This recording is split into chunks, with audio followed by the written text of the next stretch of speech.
What's up, everybody? Welcome to Move the Sticks. DJ, Bucky, Rhett in 3 different states all across the country today. But it's great to be with you, fellas. As we always do on Monday, we go through a group of 8 games that we like to dig a little deeper on. Today, though, I think we got to start. Let's start on the college football side, Buck. The playoff, the 4 teams. Are you outraged? Some are outraged. How about you? Man. I feel like I'm going to tag this in the worst way possible as a media member. You're supposed to have a strong opinion and all of that. And I go back and forth. The coach in me is disappointed with Florida State being left out because all the things that you talk about when you're dealing with the team is, hey, it doesn't matter what happens. We can survive it. We can overcome it. Hey, the quarterback is down. Doesn't matter. Put the backup in. Next man up. Yada, yada, yada. That said, the teams that I wanted to see, I'm seeing it. And so that's the thing. I understand Florida State is very deserving of being in it. They should be in it. They're undefeated. Like they beat everybody they were supposed to beat and all of those things. And Jordan Travis not being there certainly impacts them. They have a right and they should be in. But if they're not going to be in, and we talk about the matchups, like, man, it doesn't get much better than watching Michigan take on Alabama after Alabama knocked off Georgia, and then Texas and UW going at it in the other round. That's what you want. And so it's unfortunate that Florida State is left out. But it's a TV product. It's not a real tournament. Yeah, I think I would just I would first like to say briefly that after a lot of back channeling and a lot of offers from other podcasts such as Around the NFL, the Peter Schrager thing, I've actually decided not to enter the transfer portal. Nice. I will remain here. So just wanted to make that clear, as a lot of that has kind of been floating around out there as the portal is open. I remain loyal. And I'm just waiting for my NIL. Hey, just so you know, part of your NIL package to get you to stay is we're actually going to get you some wireless headphones. So what a deal. That's coming. Yeah, that's what we're working on. That's going to be awesome. I kind of come at it the same way as Bucky. Like although I'll take it a step further on the Florida State side, I'm devastated for those players and for that coaching staff that put all that work in. But the ACC, dragged their feet on making this a 12-team playoff this year. And I think we could have gotten past all this. I think there's a lot of blame to go around here. And bottom line is we should have been to 12 teams way sooner than we were. The fact that we had Power 5 conferences left open the possibility that you could have 5 undefeated Power 5 champions and somebody was going to get left out. Now, obviously, that's not exactly how it worked out here, but you opened yourself up to that possibility with a 14 playoff and 5 Power 5 conferences. So unfortunately, they get the short end of the stick, but man, these games are going to be incredible. Yeah, no, I agree with you guys. I'm not coming down super hard. I did agree with what Dan Mullins said, which was something that I didn't understand why people weren't bringing this up, because they were like, well, Florida State, they didn't look very good with their 3rd string quarterback beating Louisville. And I'm like, Alabama had their starting quarterback against a terrible Auburn team and needed a miracle 4th and 31 to win that game. And that was 2 weeks ago. That wasn't like this was something that took place 2 months ago. It was like amnesia. Like we just pretend like that Auburn game never happened. But you knew they were not going to leave the SEC out. There was no, when they're revealing the teams and they're coming off, and I'm like, there's just no chance they're leaving SEC out of this thing. And in their defense, they've earned the right because of the success they've had once they've got into the tournament. But the other 2 thoughts that I had real quick. Number one, this is why I never understood, we go from 4 to 12. I'm like, the obvious thing was they should have been 6 teams from the jump. All 5 Power 5 winners, you're in. Yep. It's done. There's actually meaning in winning your conference, and you get 1 wild card. And then even though I'm sure it would be an SEC team every year, who cares, whatever. But that's your 6 teams, and I don't think you can really cry. It's one thing to say we should have been 6, but then you can always come back and say, win your conference. You win your conference, you're in. That's why it sucks for Florida State. It's we did it. We did win our conference. And, oh, by the way, did Cardale Jones lead Ohio State to a national championship? I think I remember that happening. We did. So I don't know. Those were some of my thoughts on that one. But I'm with you guys in that I think it's I think it's compelling matchups. And I would say, Buck, do you think that Harbaugh now changes that period in practice from the Georgia period to the Alabama period where they get real physical in the 9-on-7? Okay, so as a big fan of both coaches' approaches, I love how Harbaugh attacks. I love how Michigan plays. I love how Alabama plays.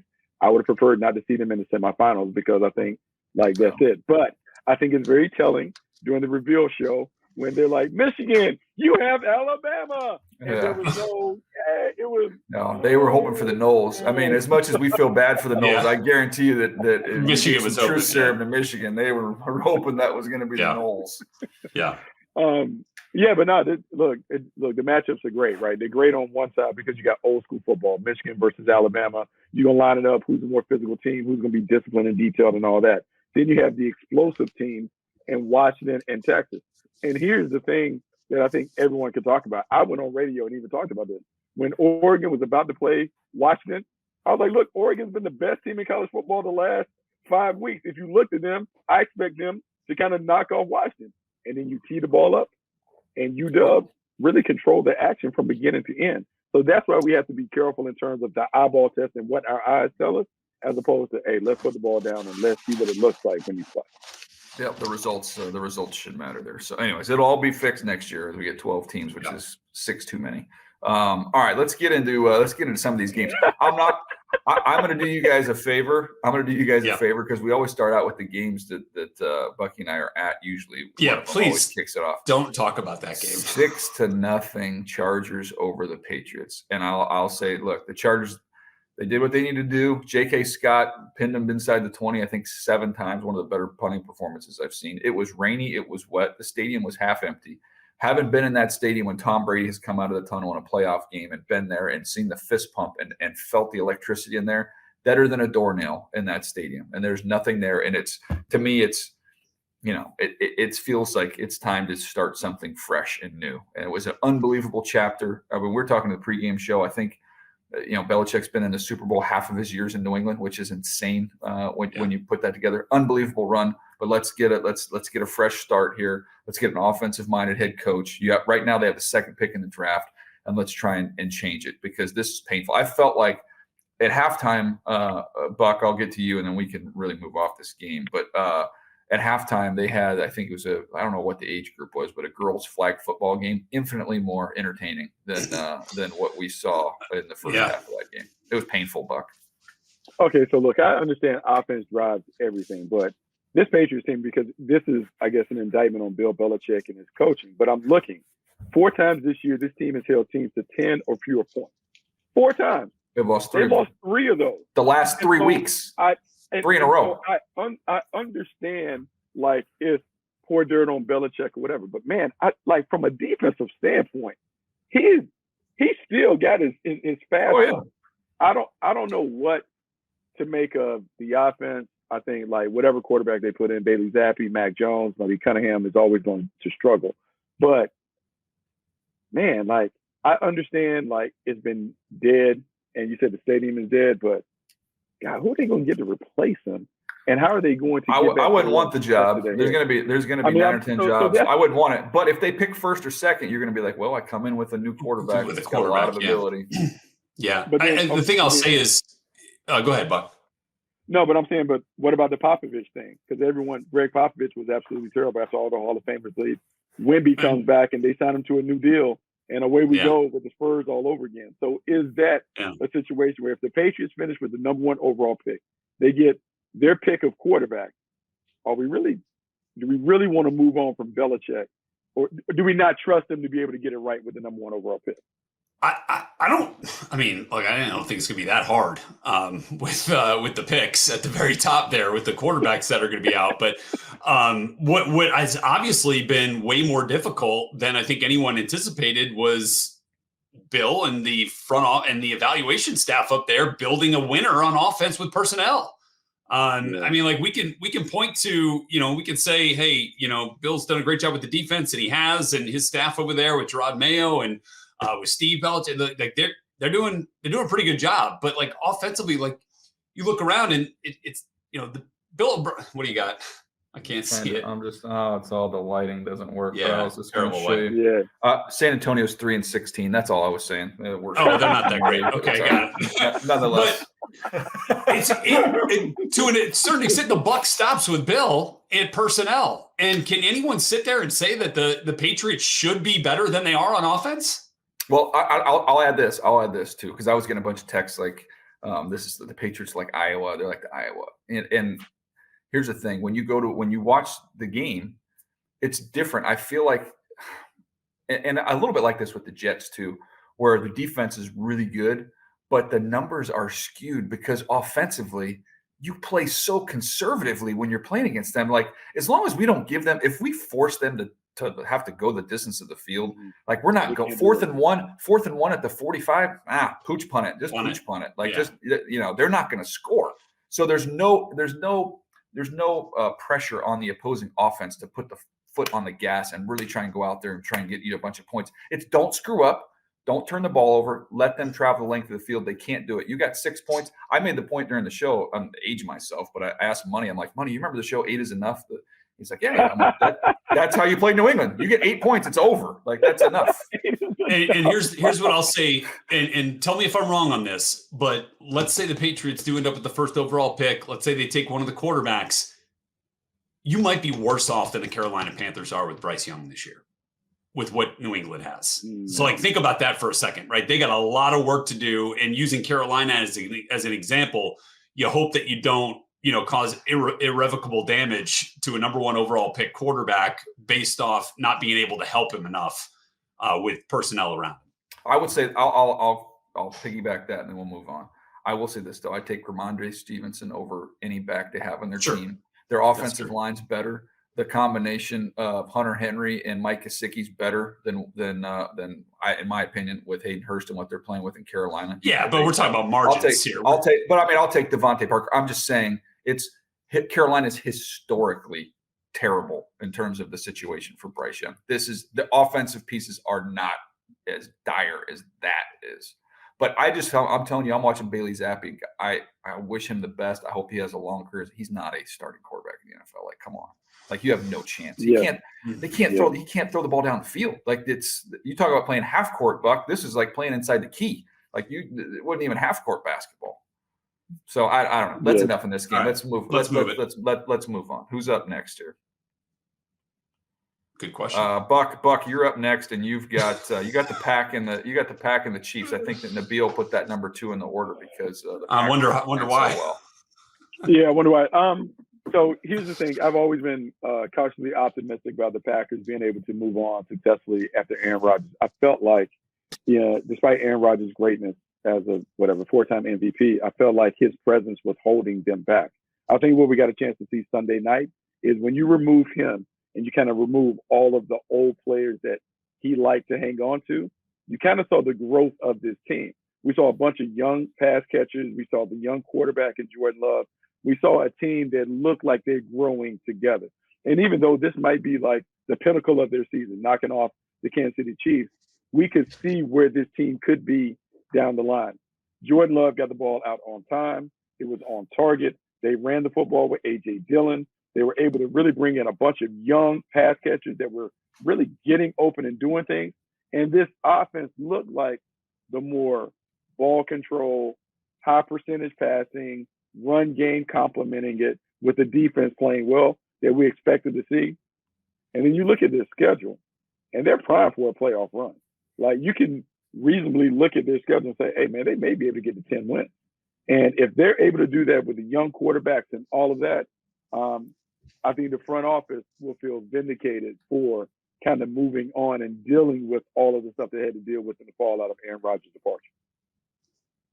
I think they already are vindicated. I think that even if they don't win another game, they feel like that this young quarterback has shown promise. Obviously, he's healthy, which is the difference between the two when you factor in the age and health. So they've got their guy. They're off and running.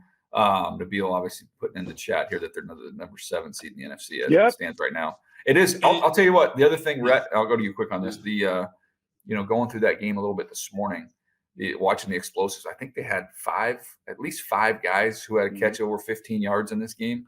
Like they have a way to spread out. That was the difference in the two teams. And you look at the Chiefs, and it's like the Chiefs have a descending Kelsey, who's still, one of the best in the league, but a descending. You have an ascending Rashee Rice who hasn't got there yet. And then you got to run a bunch of guys in the middle. That's it. So the Packers, from a quality of depth compared to the Chiefs, it wasn't even close. Not to mention the on the other side of it, the Chiefs offensive tackles, who we've had concerns and questions with. They're not good. I mean, it's not like they aren't championship. They're not good. Like, that is not a good tackle combo they have. Yeah. There. Nice to see Lucas Van Ness take advantage. Big sack, Patrick Mahomes down there as well. Anybody surprised that second half of the season, Christian Watson is coming on with a vengeance? Now, unfortunately, he goes down with the hamstring injury at the end, which, didn't look particularly encouraging, but that's a dude right there. And if he's healthy, man, that is an A1 wide receiver in my book, watching him, excel the last couple of weeks. So that was a lot of fun. And the Packers feeling good. LaFleur family sweep this weekend with the Rams over there too. Yeah, nicely done. I will say, at Red, as you get us to the next game, the tough day for the Kansas City equipment staff, because they're so used to, at the end of the season, taking the road jerseys and just boxing them up for next year. They don't need them. they're going to need their road jerseys this year. I mean, they're going to get in the tournament, but they're going to actually have to wear the road uniforms, and they're not going to get a bye. So it's going to be the biggest challenge that this Chiefs team with Mahomes and Reed together has faced if they're going to get back into the Super Bowl. Yeah. Okay, I'll move us on. Colts and Titans in the AFC South. This game was absolutely bonkers. The plays that happened in this game, like you could go 5 seasons without seeing all of these plays happen in that span, and we had them all in this game. First off, Will Levis fumbled the ball 20 yards downfield from inside the pocket and sprinted like a madman to force the fumble and recover it downfield on Julian Blackmon. I've never seen, and then he actually got up and ran for a touchdown, but he ended up getting touched. So it did come back, but they ended up scoring on that possession. That would have been a huge turnover for the Colts. The Colts blocked 2 punts on back-to-back punts. One they returned for a touchdown with Great Stewart, Mr. Irrelevant from the Bucs a couple of years ago. And then on that one, they're going for 2, and the Titans pick it off and return it for 2 points. So it was like a 4-point swing on that one little sequence. Then they blocked the next punt, end up getting a field goal out of it. Like we kept coming back to it on Game Day Live, and I'm like, guys, why are we showing a punt again? Like, really? Yeah. And it just kept happening. But the thing that I left really encouraged, and obviously the Colts go down and win this thing in overtime, Alec Pierce is either they're unlocking him in what I felt like he was meant to do when they drafted him in the second round a couple years ago to Cincinnati. Like, that deep ball threat, he was constantly behind the last man in the Titans secondary, constantly winning off the ball and just showcasing that speed, that stride length with his frame. That is tough to deal with. And he's a big, strong physical body in there. Watching him catch that deep ball to open the scoring and then a couple more down the stretch. Look, he only caught 3 passes, but with Michael Pittman as your sticks guy and as a guy that you can kind of constantly rely on in the middle of the field, Alec Pierce, the deep ball threat, Josh Downs coming. Okay, like the Colts are starting to show they've got some development there with some of these young wide receivers. Hat tip to our old buddy Reggie Wayne. How about that? Reggie Wayne deserves a lot of credit because he has those wide receivers playing at a high level. You talked about Alec Pierce finally being able to break out. Josh Downs has been great from the jump, and then Michael Pittman really settling into that number 1 wide receiver role. Gardner Minshew, having watched him up close in Jacksonville, he's as streaky as they come. When he gets hot, though, he can play with the best of them. And what you see is the good and the bad with Minshew. But, man, you talk about hat tip to Reggie Wayne. How about hat tip to Shane Steichen getting this team? They're 7-5. Yeah. They're in the playoff mix. I don't think any of us, particularly me being in Jacksonville, thought that the Colts and the Texans would not only push to win the division, but they're going to make the postseason if they continue to trend like they're trending. I mean, they have really done a outstanding job of I can't even say rebuilding. I would say retooling this team on the fly while still winning games. Remarkable job by them. Well, to have a callback to the top of the show, it's just a bummer for the Colts that even if they have a good enough record to get into the postseason, because their starting quarterback is hurt, they will not be allowed in. They're out.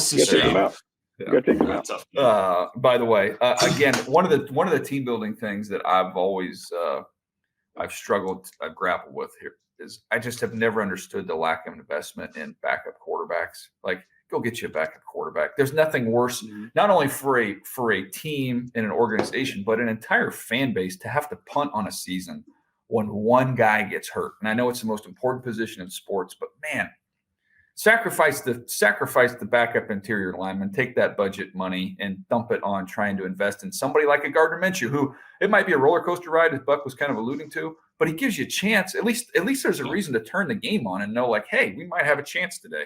And so to me, I think that's hats off to Chris Ballard for making that investment. And unfortunately, Anthony Richardson got hurt early. He needed to cash in that insurance policy. But not only has he kept them in games, like they got a legit shot to make the postseason, and that's a credit to them. All right, we're going to take a quick break. When we come back, we'll get into what was the most anticipated game, if not the week, maybe the entire season here. That is the Eagles and the Niners. We'll get to that right after this.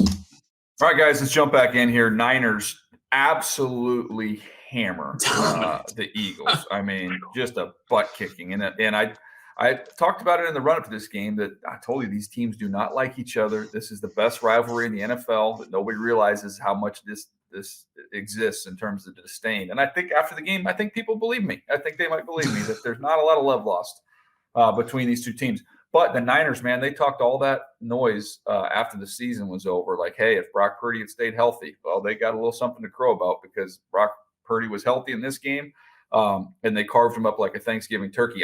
I went back and watched this morning because I didn't get to see this game on TV at all. So it was like, saw the score. I'm like, okay, what happened? So I put on San Fran offense.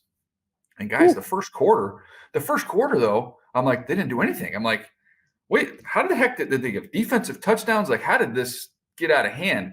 And then all of a sudden the second quarter started, and it was the key play, by the way, and I don't know what people have been saying on TV about this game, but going through and watching it, I'm like, okay, they get down. I think they're up. It's maybe 6-0. And then San Fran drives. They get a third down at like the 6 or whatever, third and goal at the 6. And the Eagles get a stop. And I'm like, okay, so it's going to be 6-3. Eagles still kind of in control. They're offsides, half the distance to the goal. I don't know if people have been talking about that in this game. That was huge. The next play, they get the touchdown back of the end zone to Ayuk, and then they never looked back. That little penalty, which you would think is a 2-yard penalty, right? Half the distance to the goal from where they were, it really kind of changed the game around. They get the lead, and then as we've said, once they get the lead, oh my gosh, Buck, you talk about putting the linebackers in a blender. When you go watch that tape from quarters 2 through 4, they couldn't be right. Wherever they guessed, they were wrong. They were getting downhill, coming behind them. They get widened out, and then they're crossing their face. Then you get McCaffrey, who's hitting stutter goes like in a slot. Like like this was like watching Kyle Shanahan and Brock Purdy, like just like a little just playing a little, like watching a cat just trying to like swing the ball. Like it was unbelievable the way they toted them. And Brock Purdy, for any questions about him at all, he is perfect for this offense. He is perfect, and he was able to see the field, throw the ball accurately, and again, it was surgery. It was surgical what they did. Yeah, it was unbelievable to watch, right? So this game, the way it started, the Philadelphia Eagles played the game, in my mind, the right way at the beginning. They had 2 12-play drives. The issue with that is they only got 6 points. Yeah. And so they drove the ball the length of the field. They played keep away. They understand, I think, that their defense is not necessarily an elite defense that shuts you out. It's an elite complementary defense, meaning they control it on offense, they get the lead, then they rush the passer. Because they didn't get those 7, the Niners were able to stay in character. They never had to get out of character and become a drop-back team. And the one thing that I will say about the Niners and Shanahan and the run game and the creativity, he does a great job of keeping everybody in the mix. But DJ, I've never seen an NFL team run end arounds or reverses like their regular plays. It is almost like watching a Pop Warner team run the reverse. And I'm like, man, like they just run this like it's 28 toss sweep. So hey, they did one thing on there, and I want to, and maybe you can jump in this too, Rhett. But Buck, mirrored screens, right? We see that. You see it in high school football, all the way college and the NFL, where you've got a screen going to both sides. It might be a back to the left. It might be a wide receiver screen to the right, and they'll split the line, right? So you have the right tackle and the right guard are going to go out there on this side, and you'll get the 3 on the left that go out this way. They run the mirrored screen, but all 5 linemen are going to the back. The one that I think that was was the Debo touchdown. I think it was the Debo touchdown, like the tunnel screen or whatever. All 5 linemen. I mean, they are on a dead sprint to the left, but they're still showing screen to the right, so they're able to hold just enough defenders. And you got a math problem at that point in time because they got a receiver, and now you've got 5 linemen on a dead sprint. It was the darndest thing I've ever seen. They're remarkable. I don't know if there's a better team where the personnel matches how they want to play. I mean, we could make the argument maybe Miami. But in terms of schematics and personnel, I don't know if there's a better blend than what they have. And Kyle Shanahan has exactly what he wants. He knows how to utilize the personnel. And we can all talk about Brock Purdy and, hey, he's Mr. Irrelevant and all that. In that system, that dude is an elite quarterback. I don't know what it looks like elsewhere. It doesn't matter what it looks like. I know for the Niners, he is an A1 quarterback, and teams are going to have a tough time knocking off the Niners as long as he's there. To your point on that, you were talking about, I think, the first Debo 48-yard in the third. That to me was the dagger. Yeah. Like you had just had all the hubbub with the security guy and with Dre Greenlaw. They both get ejected. The Eagles go down, and Jalen Hurts scores on the 1 yard on the push, right? And then you come back, and the very next possession for the 49ers, Debo shows you that physicality that would make him 1,000-yard running back, and then the speed and the separation that makes him 1,000-yard receiver. Like that, his skill set is still, to me, unlike any that we see from a full-time wide receiver in football. The other thing that, Bucky, I'd challenge you and your broadcast partners to get into tonight, the radio and I heard this for the first time. I don't know if they do it every time or not, but I was on my drive home. The radio broadcast team for the Niners, when Brandon Ayuk scored, they both in unison go, Ayuk, Ayuk, Ayuk is on fire. I was like, oh, little cheesy, but you know what? That's why we love local radio. And because I'm sure that 49ers fans really got into it. And so there you go. I challenge you to do something like that. I will officially let my fanboy come out somehow tonight. Okay. I'll try and see if I can get together with Jeff Lageman and Tony Baselli. Yeah, see if they'll do it. And see if we can get together and pick a player, whether that's Trevor or somebody else to really get behind, and see if we can have a unified chorus on that, so that when that broadcast call goes live and national, everyone can be like, oh, they see Jacksonville, they got to go. I think Money would appreciate that too, DJ. So just I was, by the way, I was all queued up. They didn't score a touchdown. They didn't need one. The Chargers only scored 6 points, but it was enough to win. But I'm telling you, it's pouring rain. You're ready. Rain. Okay, got it.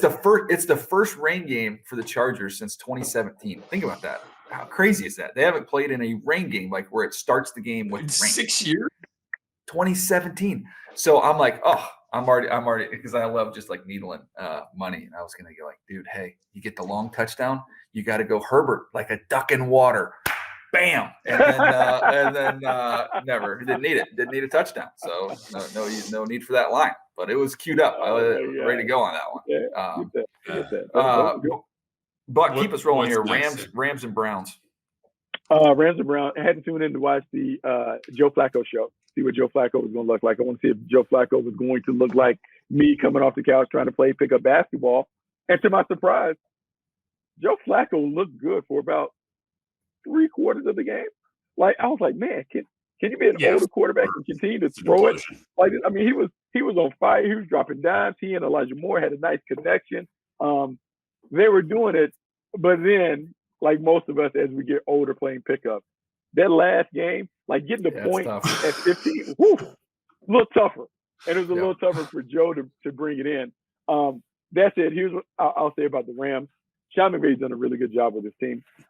This team is very scrappy. It's competitive. They knock off all the teams that they are supposed to beat. They're really competitive against the teams that might be at their level or slightly above it.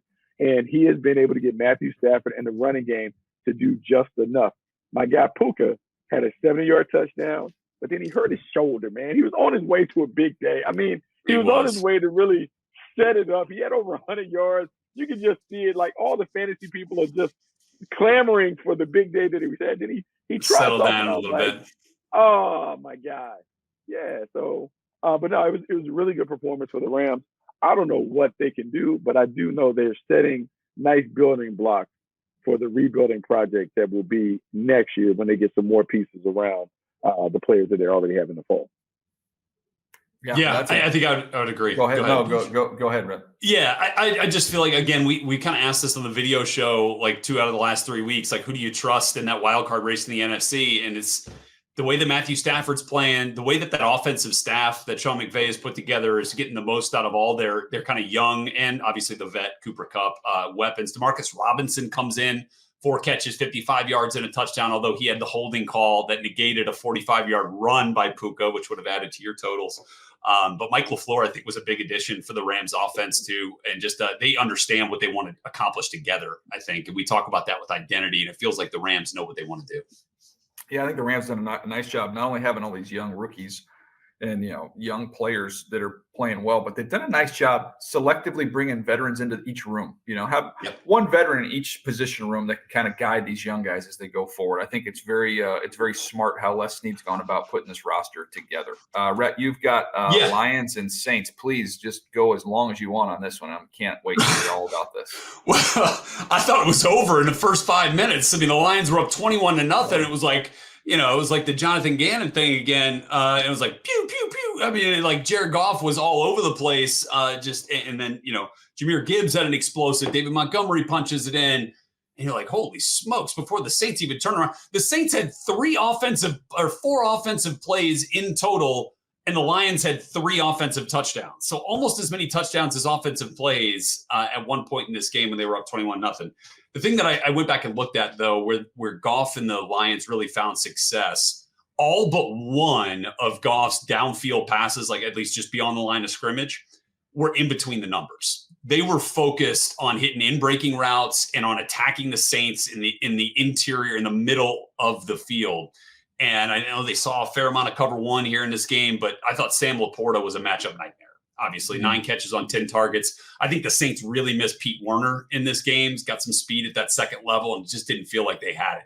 I think Laporta got through Zach Vaughn a couple of times, and just nobody had the proper way to defend Sam Laporta in this game. So I thought he has emerged as one of the top tight ends in football, not just rookies.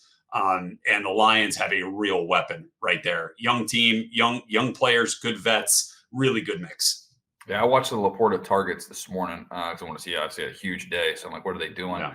It was a mixture. I mean, they turned him loose a couple times where just design-wise, they were able to get him freed up for some big chunk plays. But then also, Buck, we've talked about this a bunch with, maybe the best innovation this year in the NFL has been that Tyreek Hill motion to run digs with that. Everything our whole life has been when you're motioning that fast to the outside, everything is going away. You're going to get in the flat. You're going to run a corner. You're going to maybe push up and run it. Now that's the in cut. That's like the route of the year that you're seeing teams do that. Hit that on a dead freaking run. And now they're doing it actually with tight end and Laporta. Yeah. Because it goes against everything that you want to do as a defender. So you're running outside to the sideline. My hips are towards the sideline. Now I got to get in the back pedal. I got to flip. And then when you cut it on the speed cut going back inside, man, I can't head whip or spin around center field roll turn to stay on top of it. You're putting me at a disadvantage. And it's one of the things that you wonder, like, well, why did it take the league so long to figure that out? That thing, man. And I know in the CFL and the arena ball, they've been doing those kinds of things forever. But, man, it does put you in the back. It messes up all the rules that defensive backs and secondaries have had for years in terms of how to play in motion, how you want to banjo or switch or whatever. You never had to discuss, well, we start here and it goes out. Like, how are we going to play all these things? And so it was the first touchdown. Yeah, I mean, staying one step ahead of the posse. And I would say this about the Lions. They're young guys. They're explosive playmakers. I saw a report come out. They were saying that all of a sudden Jared Goff now has to reprove that he is the guy. Look, man, if you don't like Jared Goff after the last few years, what he's done in Detroit, then you just are never going to like him. To me, he is the perfect point guard for what this offense is and what it will continue to be. No, he's not a guy that can drop back 50 times and just do traditional stuff. You got the run game, it helps him. But he's another high-end quarterback, and it's hard to find quarterbacks in this league. I think the Detroit Lions need to make sure that they keep him and keep him in the fold because he is going to keep them in the mix for the next few years. Anything on the other side, Saints-wise, Rhett? I just think, Derek Carr. I mean, I've never seen a quarterback leave the game with 3 separate injury designations. Concussion protocol, back, shoulder. I was like, oh, boy. I mean, this kind of describes where the Saints are in their quarterback journey right now. And look, Derek had like 14 straight completions in this game before he gets hurt. The interception went right through the hands of Juwan Johnson. Like when he's on, they're not helping him. When he's off, it's trouble. Like they just, that is a tough. Credit to them for making a ball game of it, but I don't know that there's a lot to really like moving forward. No, but I would say this. I think the Saints are at their best when they do the two-headed monster with Jameis Winston and Taysom Hill. Like, I know people don't want to put it, but the combination of Jameis, because Jameis pushes the ball down the field, and Taysom Hill is still a dominant runner at the position. They should just go all in on that. That gives them their best chance. Their offense moves. It has a different flow and feel to it.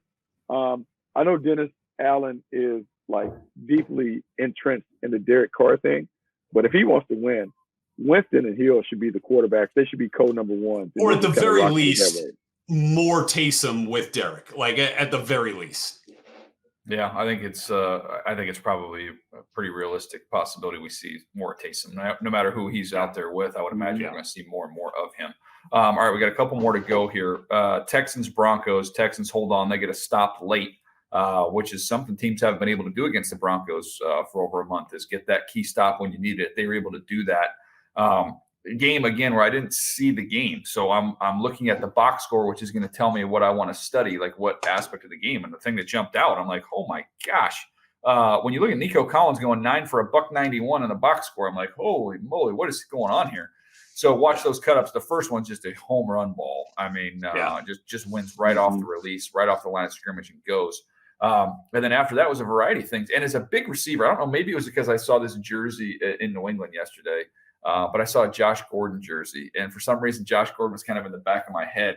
And I don't think Nico is quite as athletic as Josh Gordon was. Right.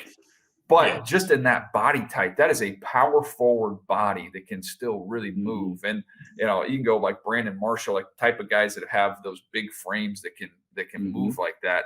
There's not a lot of them. I mean, it's a pretty unique skill set in that size. Hate to see Tank Dell go down. I think it's going to lead to an interesting debate and discussion because all year long we've talked about, look, hey, you're going to have to change. All these smaller receivers are having success. And then you hate to see them go down, but then the other people on the other side of the argument go, that's our concern with smaller receivers. It's just going to be hard to keep these guys and run them out there 17 weeks, Buck.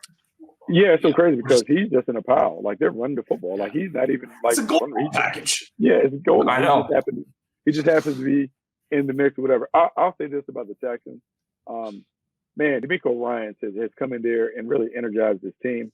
Like defensively, they do a really good job of competing. They got players. You saw Derek Stingley to get another interception. He has four interceptions. Like he had 2. I think he has 4 over the past 3 weeks. He's kind of in the mix after coming off being injured. This team plays really well, and C.J. Stroud has a little spunk. Got into it with Alex Singleton. Alex Singleton kind of pushed him and mushed him, and C.J. kind of bowled back. And you can always tell if your quarterback is well-liked because when they get engaged in those moments, you get to see if the cavalry comes running. DJ, I've never seen more Texans on the field, like ready to surround Alex Singleton in my life. I mean, it was like, oh no, not our QB1. And so it was, you talk about like someone really earning his stripes and the leadership stuff or whatever. Like he's been great, like all the throwing stuff or whatever. But the leadership and the poise that he has displayed as the leader of the Texans has really ingratiated himself to his teammates. And man, this team is going to be there for a while. I mean, look, all the twists and turns after the Deshaun Watson saga, man, they got it right. They're in a better position now than they were when that started a couple of years ago. Like hats off to them. Oh man, they're in a great spot, a dream spot. Everybody jealous of where they are right now. Oh, also, all the conversation about Will Anderson not being there. I think Thank you. we can put that to bed. Yep. He 8 pressures in this game. Russell Wilson had a little bit of Will Anderson's jersey on his back in this one. I mean, it was Will Anderson is just as much of a dog on the other side as I think they're getting with the quarterback on the offensive side. Yeah, Will Anderson over Tyree Wilson, smart move. He's got 5 sacks now, and again, a whole bunch of pressures. And he plays like almost every snap. Like Max Crosby does. Yeah, he's a war daddy. So, they're in great shape there. The Broncos, again, they've been on a nice little run. Couldn't quite get to play there at the end. Defensively, though, still getting after the quarterback. They did about as well against Stroud as anybody has. Mm-hmm. As hot as Stroud has been, as great as he's played. So, still a lot to play for there for the Denver Broncos. Last one, Buck, the Dolphins. Are we calling this a game? Are we referring to this as a game? It didn't seem like a game. Football. No, here's what we got. The reason why we're bringing this up because we have to have the discussion about Tyreek Hill being the MVP of the league. All right, so we have to have the discussion because he's on pace to break 2,000 yards. DJ, I've never seen it. We've talked about this. We've talked about it in boxing, whatever. Like, hey man, don't get knocked out with the right hand. Mm-hmm. DJ, everyone knows when you deal with the Miami Dolphins, number 10 can go deep. But DJ, I've never seen more deep balls. I'm like, do we not know that he is going deep? And like every week, I'm like, it has to be on the scouting report. Who is giving the advanced scouting report? Like, do safety's not in the parking allow lot, man. number 10 to get deep. Yep. And twice deep balls. And I mean, they're not even close. One-on-one situations. They go in to hit a slot fade. Like, just boom. Hey man, back up. Get 10 yards deep. But don't allow number 10 to run past you. And I just don't know. I don't know how you can keep it from him. Everyone knows what he's doing, and he still beats you. At some point, you got to acknowledge his greatness. I'll say this real quick, Rhett. In the only golf reference I'll make for the entire year is, you guys know, I got into golf a little bit over the last couple of years, and I will. I'm not any good, but I'll watch an Instagram video and be like, "Ooh, if I just change how I got my hands and my backswing, it's gonna work. It's gonna work." And then I get out to the golf course and I try it, and it doesn't work. And I just imagine defensive coordinators going to that week. They must convince themselves, no, nobody's done this against Tyreek Hill. Yeah. This is gonna work. And they try something different, and guess what? It doesn't work. Look, let me ask you guys this: the anatomy of these decisions, because I think we all kind of understand. Look, Ron Rivera runs personnel there. He's got final say on all that, right? I think we all saw that in the draft room, and he obviously takes all the evaluation and suggestions from the staff there. But if you're in a situation where you've got a new owner coming in and wins are at a premium, right? Because you've got to impress. Why would you move? Why would you ship the 2 best players on your defense away? I don't know. I just I get unless you've been given assurances that, hey, we're going to do this for the future, but I got to be a part of the plan for that future. Like, that's the only way. Otherwise, no, I am keeping everything I have to give myself the best possible chance to win with the team that I have assembled, so that I can point to this and say, guys, look, we have found a way to win here. We just need a few more pieces and we'll get it done.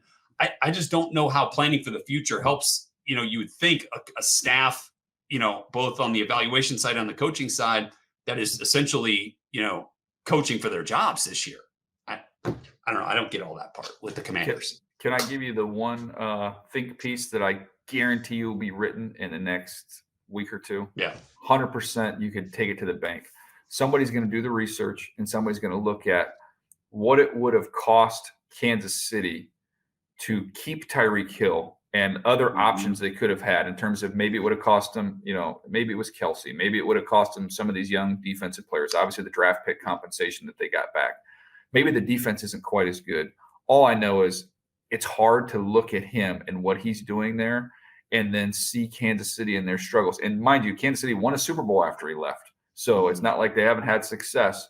But when you were watching that offense with him in it, it wasn't like, are they going to win 1 or 2 or 3 Super Bowls? It was like, are these guys going to do something that's never been done before and win like 7, 8 Super Bowls with this combination? Yeah. Like, was there another way is what I'm getting at. Somebody's going to write that thing piece. Well, somebody is going to write it, and DJ, the thing that undermines us all is Scout's ego, right?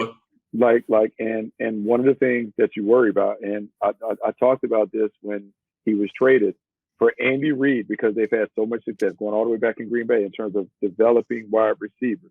Remember, Tyreek Hill comes in as a 5th-round pick, like a character played a part. Yeah, he wasn't a 5th-round player. Right. I mean, he would have been picked in the first or second round. He wasn't. But remember, they use him as a punt returner. They use him as a gadget guy. And when they made him wide receiver 1, that was before anybody thought he could run routes and those things. And so sometimes what happens is you see that, hey, I was able to do this. You begin to think it's the system, not the player. I think they now probably have a greater appreciation for Tyreek Hill, the player. And if they could bring that back, I'm sure they'll bring that back, because the offense is a lot different with Tyreek Hill in it than it is without it. And you don't find another one. He's 1-of-1. Yeah. I mean, you literally you had a 1-of-1 quarterback, a 1-of-1 tight end, and a 1-of-1 wide receiver. Like they were that was what was so nuts. Because you were guaranteed to get 30 points. So no matter what, if he's there, you're guaranteed to put up 30. So now you're just trying to figure out, how do we play defense with a 30 spot? Like, we don't have to hold him to 17. We can give up 22 and still win. And then also remember though the thought was though that okay, now teams have put the safeties in the parking lot, and now they're going to force you. They're going to take away the big plays. Well, now with Miami, even putting the safeties in the parking lot, he's running past them. I mean, I don't know how it doesn't matter. Yeah, you can throw him, hit him an in cut, let him split him. Like it hasn't worked in any ways. Again, and they've done a great job in Kansas City, Super Bowl champs without Tyreek Hill. I don't take that away from him. I just think, man, this could have been a historic offense and team run that they could have been on. And we'll see if they can get the ship righted here and make some additions in the offseason. All right, guys, this is a fun one. Appreciate you guys being flexible, as we're all kind of in different states making this thing work. But we got her done. And we'll be back tomorrow. Apologies to Florida State fans. Hey, go get them. Go get the Bulldogs. Go get them. Show us what you got here. Oh, man. We'll see. That's going to do it for us. We'll see you next time right here on Move the Sticks.